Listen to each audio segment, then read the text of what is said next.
Consider supporting DanDanTheFireman on Patreon for just $1 a month. More information and link below.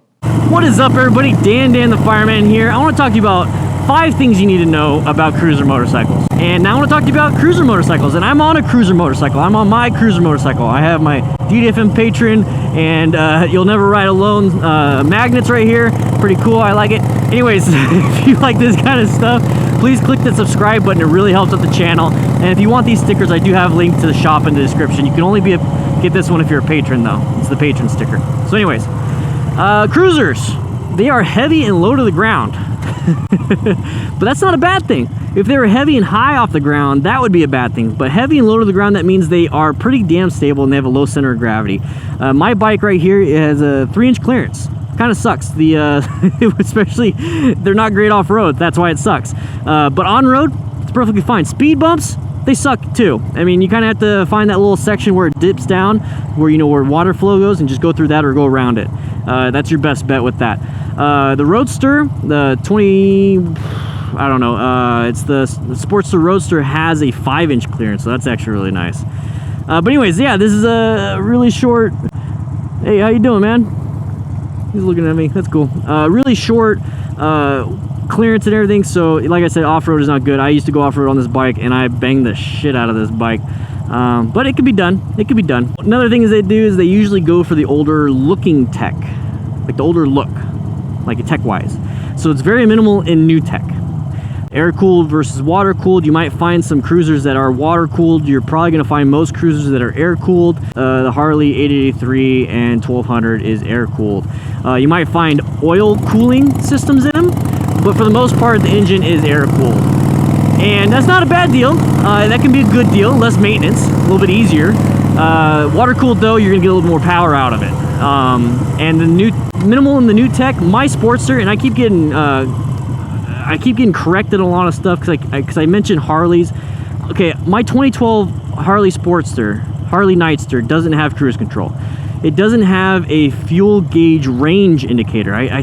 One of my videos, I said something along the lines of a trip meter. This has a trip meter. This has 2 of them, but it doesn't have a fuel range. Like, hey, you have 20 miles left in your tank. 19 miles. Depending on how you're riding, like 18 miles. It doesn't count it down for me. It doesn't have that. It doesn't have a digital readout. It has an analog or an LCD screen, not a LED screen. It doesn't have a ton of other stuff. It does have electronics. It does have a computer system, so I was able to flash my bike with the fuel pack. But it doesn't have like a lot of crazy stuff like sport mode. It doesn't have any of that stuff like a sport bike has or any of the other newer bikes have. So that's just something you might have to worry about. If you're worried about that. I'm not worried about that. This is all I have. Plus ABS, I couldn't get it in this bike. So that might be another thing that you might be looking into. So long distance riding is made easier. Now I say easier because you can find some bikes that are freaking easy to ride on. And it really is all about the seat and the posture. So these things are pretty comfy though. These things are really comfy. I've done a couple 100 miles on these in one day and perfectly fine, especially with this good seat. I have a Mustang fastback seat, really good seat. I'm actually in the market to maybe grab another one. I want to see. Anyways, Mustang, say hi to me. Email me. I want to say hi. Forward controls are super comfy.